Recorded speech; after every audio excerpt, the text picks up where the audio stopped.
remember as a kid, they don't do this much anymore, but a circus. And the circus typically used to be called a three-ring circus. And there would be a guy with a funny hat in the middle. I think they called him the ringmaster, that was in charge of keeping order in the circus. Now you can think of the ringmaster as one's awareness of self, the voice that you speak to yourself with in your own mind. And that happens deep down in the frontal cortex, kind of where everything comes together. Sensory information, old knowledge, perceptions of simulations of what might happen in the future. I think that's the orbital frontal, the ventral medial, prefrontal cortex is where you talk to yourself. Now, we each find ourselves embedded in an environment that has certain demands. Every environment has unique demands specific to that environment.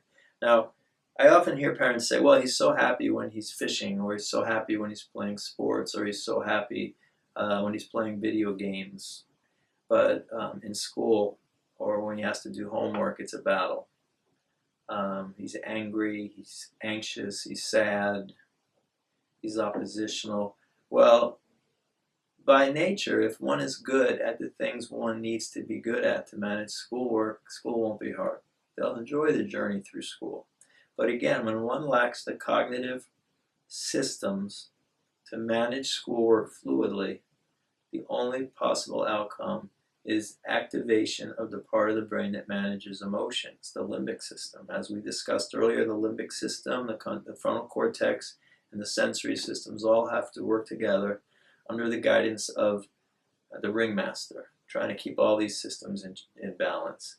Now, when we start to worry, it doesn't just remain a decision anymore. It becomes a biochemical response.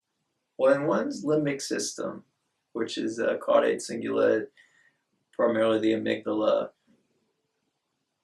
becomes aroused because the ringmaster has signaled something's wrong here. It's like the spell checker for your brain is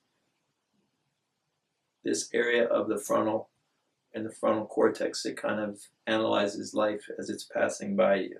So an event occurs, your perception is something's not right here, danger. It sends a signal to the limbic system.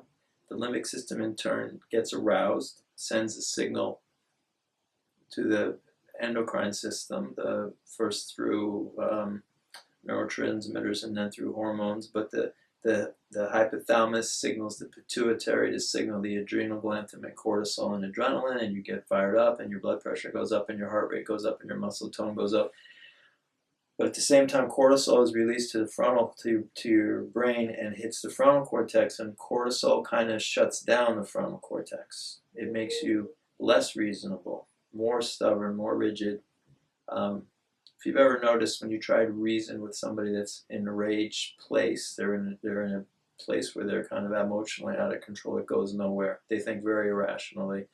What's really happening is you have an elevated level of cortisol in the frontal cortex and you're wasting your time. You should never argue with somebody that's in a place of anger or rage until the cortisol levels have leveled off and the person's back in a rational place.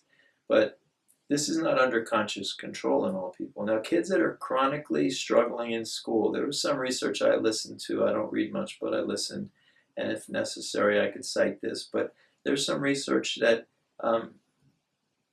the anxiety and fear a kid with a learning disability or a learning style difference feels in school, when they're afraid the teacher may call on them or they would be humiliated in front of their peers, is equivalent to the fear response that one encounters when someone's holding a gun to your head. But they're stuck in that seat in school.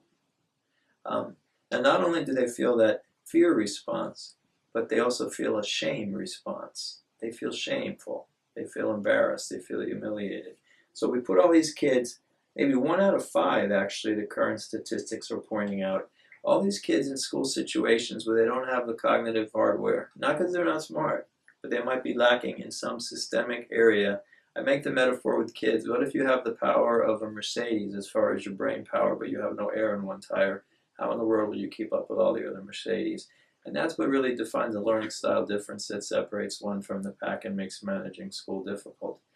In the video about cognitive systems and the conceptual model of how the brain works, all those systems are discussed in great detail that are necessary for success in school. But what we find is that kids that are anxious or depressed or demonstrate obsessive compulsive traits or oppositional defiant behaviors in most cases, that is not the problem that's creating the school problems. The problems managing the schoolwork are creating those problems. So if you address the fit between what the child can do and what the demands placed on them in the school environment are, and 9 times out of 10 you'll see the emotional issues just fade away.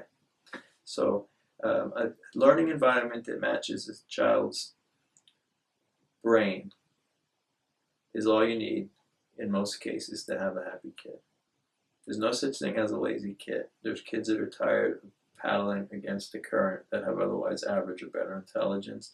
And it's just a matter of fatigue and frustration that makes them not enjoy school.